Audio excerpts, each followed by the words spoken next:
Hammer, Dave Schultz.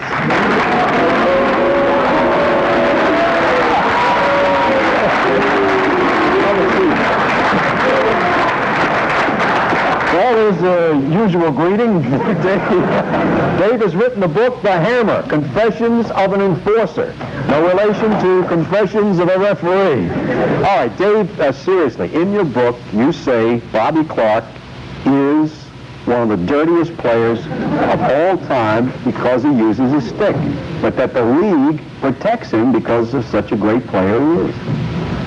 I don't want to take away from all the good things he's done for the game, in particular the Philadelphia Flyers, but he's been involved in a number of serious incidents. He obviously totally condones the actions of all the Flyers. He never certainly speaks out against it, even though he was an assistant coach today. So because he's been involved in these incidents and nothing was really done about it, he's always had players to protect him. He always will. Including yourself.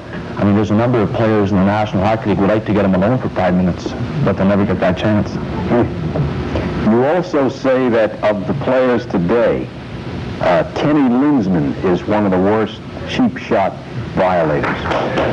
Is that an applause in favor of Kenny Lindstrom, or is that accurate? He is an instigator, causes a lot of brawls, causes a lot of problems out there for a lot of players. He's a guy, too, who, as soon as something happens, hides behind a guy like a Paul Holmgren. And, I always heard when Lindstrom came into the league what a talented hockey player he is. Every year I check the stats, and I don't see where his talent is. He is talented, there's no doubt about it, but I think he spends too much time trying to live up to this reputation that he's been given instead of concentrating on the game. Dave, you say in your book one of the few guys you would never take on was Nick Patiu.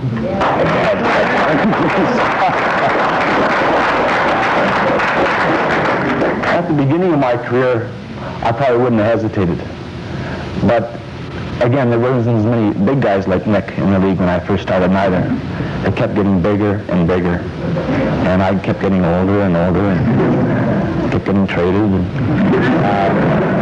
So towards the end of my career, and that's when Nick Patiu joined the Rangers, there was a lot of guys I tried to avoid.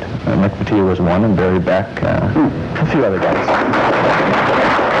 Dave, you say after you were traded from the Flyers to the Kings and the Penguins, it wasn't uncommon to see guys smoking marijuana.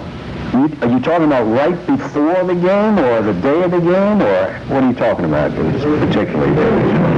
During the game. You don't mean that. No, I think I'm very naive in that area. I really am. I certainly wasn't, never got involved with it. But I did see some players that I think it affected their game.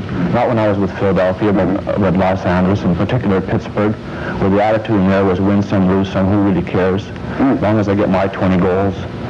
It was a bad attitude there, and management never came down, never disciplined the players like I felt they should have to a certain extent. I mean, they are all adults, but sometimes I think professional hockey, I won't speak for football or baseball or any other ones, but you're kind of in a fantasy world, and a lot of guys get carried away and don't realize the responsibility I think they have to the people, to society.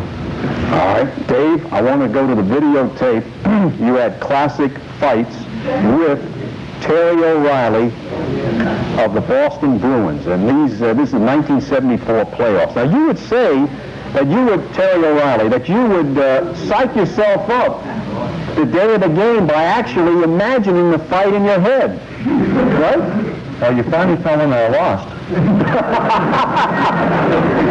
No, I fought Terry O'Reilly many times, and I knew that there were certain players that I might end up fighting with certain teams, and Terry O'Reilly was with the Bruins, and I would. It's unbelievable to think about it today, how I would absolutely, the day of the game, go over and over in my mind how I was going to fight him, the particular player, and some of these players had no idea how many times they'd lost to me that afternoon. And it was just basically, again, the psych job I did on myself, mentally preparing for the fights. I mean, even at the first couple of years until the rule was better. Between warm-ups and the game, I would spray some sticky stuff on my hand and put some tape in my hand. I mean, this is my game plan. And it's hard to believe, even for me, that's how psyched up I was about the fighting and the role I was playing. Wow. All right, Dave, we'll be back in just a minute.